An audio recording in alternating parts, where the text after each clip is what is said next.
Hi friends, ఇది Samsung Galaxy tab ఏ. ఇది వచ్చేసి కస్టమర్ కింద పడేసుకున్న తర్వాత డిస్ప్లే రావట్లేదని చెప్పేసి మన షాప్కి తీసుకొచ్చాడు. చూడండి, ఛార్జింగ్ కనెక్ట్ చేసినప్పుడు ఛార్జింగ్ నోటిఫికేషన్ సౌండ్ అయితే మనకు వినిపిస్తుంది. చూడండి, చూపిస్తాను.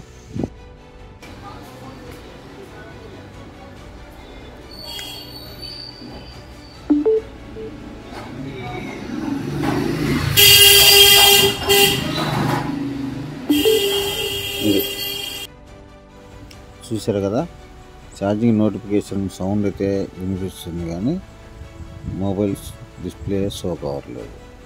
దీన్ని నేను జాగ్రత్తగా అబ్జర్వేషన్ చేసినప్పుడు ఈ ట్యాబ్ కింద పడినప్పుడు ఈ స్ట్రిప్ అనేది డ్యామేజ్ అయింది. అందువల్ల ఇది డిస్ప్లే రావట్లేదు. దీన్ని నేను ఇప్పుడు కొత్త స్ట్రిప్ తెచ్చి ఇన్స్టాల్ చేసి చూపిస్తాను.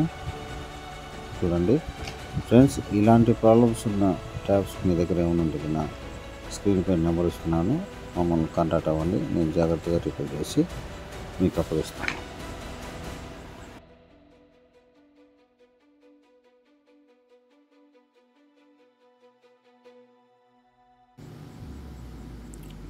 చూడండి ఫ్రెండ్స్, ఇది దీనికి ఉన్నటువంటి పాత స్ట్రిప్, ఇది నేను తెప్పించినటువంటి కొత్త స్ట్రిప్.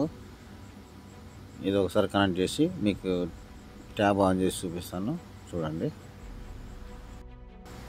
ఇది కింద పడిన ట్యాబ్ కాబట్టి ఈ డిస్ప్లే అంతా కూడా ఈ స్ట్రిప్ పైన ఆధారపడి ఉంటుంది.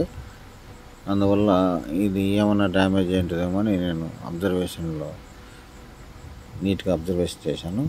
దాంట్లో నాకు ఈ డిస్ప్లే స్ట్రిప్ ప్రాబ్లం ఉందని నాకు అబ్జర్వేషన్లో కన్ఫర్మ్ అయింది. ఫ్రెండ్స్, ఏదైనా వర్క్ చేసేటప్పుడు అబ్జర్వేషన్ అనేది చాలా ఇంపార్టెంట్. అబ్జర్వేషన్ అనేది నీట్గా చేసుకుంటే వర్క్ కూడా సక్సెస్ 100% మనకు దొరుకుతుంది. ఓకేనా? చూడండి, మొబైల్ ట్యాబ్ ఆన్ చేస్తున్నాను.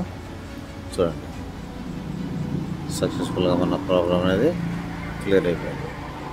Thank you for watching.